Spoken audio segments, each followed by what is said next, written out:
संत चांगदेव की कथा आती है। संत ज्ञानेश्वर के समय में जन्मे थे, 1400 वर्ष की उनकी उम्र थी, गंभीर विद्याएं और विभूतियां प्राप्त कर चुके थे, तांत्रिक थे बहुत बड़े।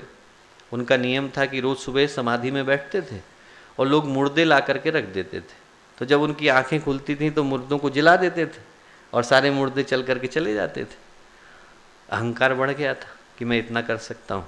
एक दिन संत ज्ञानेश्वर की जो बहन थी मुक्ताबाई, वो वहाँ से गुजरी। उनने देखा कि ध्यान में बैठे हुए हैं, मुर्दे लेटे हुए हैं। उनने मुर्दों के सिर पर हाथ फेरा, मुर्दे खड़े होकर के चले गए। अब जब चांगदेव की आंखें खुली तो चांगदेव ने देखा कि आज तो मुर्दे हैं नहीं। उनने शिष्यों से पूछा कि मुर्दे कहाँ गए? तो बोले ऐसी ऐसी घटना घटी थी, छोटी सी एक लड़की आई, उसने ऐसा किया।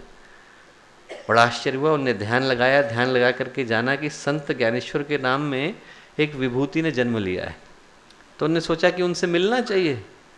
अब मिलने के लिए क्या करें? तो अहंकार ने टोका कि आप इतने बड़े तांत्रिक हो, इतने बड़े ज्ञानी हो, किसी के यहाँ यूं ही चले जाओगे तो अच्छा नहीं है, पत्र भिजवाता हूँ ताकि वो मेरे से मिलने आ जाए।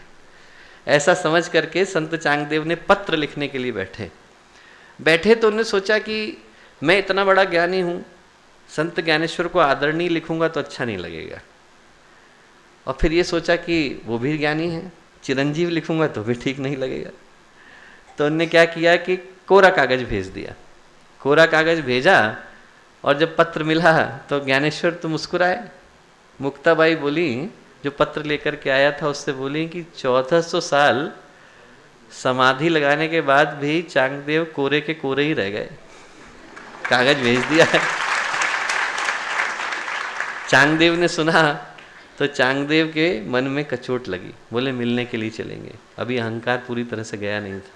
तो शेर की सवारी ली, सांप का चाबुक बनाया। शेर की सवारी पे बैठे, सांप का चाबुक लिया कि ज्ञानेश्वर को दिखाएंगे कि मैं कौन हूँ। पीछे पीछे हजारों की भीड़ चली। ऐसा रोज कहाँ देखने को मिलता है कि कोई शेर के ऊपर सवार है और सांप का चाबुक लेके घूम रहा है। तो तमाशा देखने के लिए बहुत से लोग आ गए। हल्ला हो रहा था। संत ज्ञानेश्वर अपने घर की मुडेर पर बैठे थे परिवार के साथ। बहन ने कहा कि अरे चांगदेव आ रहे हैं। मुक्ताबाई ने कहा उनकी अगवानी के लिए हमें भी चलना चाहिए। फिर उनने मजाक किया मुक्ताबाई ने। उन्होंने कहा भैया हमारे पास तो कोई शेर है नहीं, क्या लेके चलें? ज्ञानेश्वर दीवाल के ऊपर बैठे थे। दीवाल को हाथ लगाया, बेटा तू ही चल।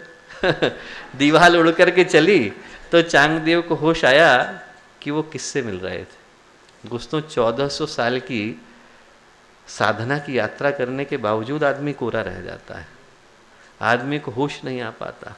समय रहते होश आ जाए तो फिर साधना अपने परिणाम को प्राप्त कराती है। समय रहते होश आ जाए कि ये कंकड़ नहीं हीरा है, समय रहते होश आ जाए कि इसी जीवन में सवेरा है, तो जीवन की राहें जुदा हो जाती हैं।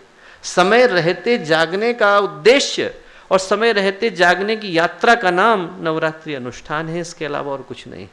ये जो 9 रातें हैं दोस्तों, ये जो 9 रातें हैं जिसको हम लोग नवरात्रियां कह करके पुकारते हैं, इनका उद्देश्य यही है कि 9 रातों में इंसान जाग जाए। मैं उस जागने की बात नहीं कर रहा जो कई लोग जगरातों के नाम से करते हैं और रात भर ढोल पीटते हैं, दूसरों की नींद भी खराब करते हैं। उस जागने की बात नहीं कर रहा। रात में जागने का काम तो चोर भी कर लेता है, रात में जागने का काम तो डाकू भी कर लेते हैं, रात में जागने का काम तो चौकीदार भी कर लेता है। दोस्तों रात में जागने का उद्देश्य साधना नहीं है, जीवन में जागने का नाम साधना है। जो रात में जागते हैं वो तो चोर बन जाते हैं, और जो जीवन में जागते हैं वो बुद्ध बन जाते हैं, गुरुदेव बन जाते हैं, विवेकानंद बन जाते हैं। हमारे अंदर वो बोध आ जाए समय रहते कि ये मनुष्य का जीवन मिला क्यों है, करना क्या है, तो फिर आदमी के जीवन की यात्रा सुगम हो जाती है, सफल हो जाती है। उस जागने का नाम नवरात्रि साधना है।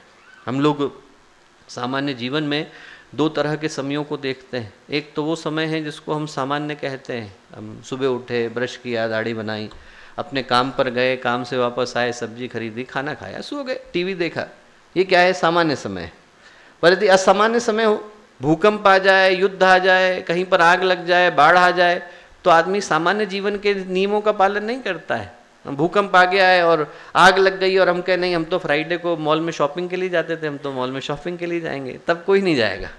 तब आदमी सिनेमा देखने के लिए नहीं जाएगा, तब बाकी काम करने के लिए नहीं जाएगा, क्योंकि असामान्य समय हमसे ये मांग करते हैं कि हम असामान्य पुरुषार्थ को करें। जो हमारे नित्य के कर्म हैं उनको परिमार्जित करने के लिए, उनको शुद्ध करने के लिए नित्य की पूजा होती है।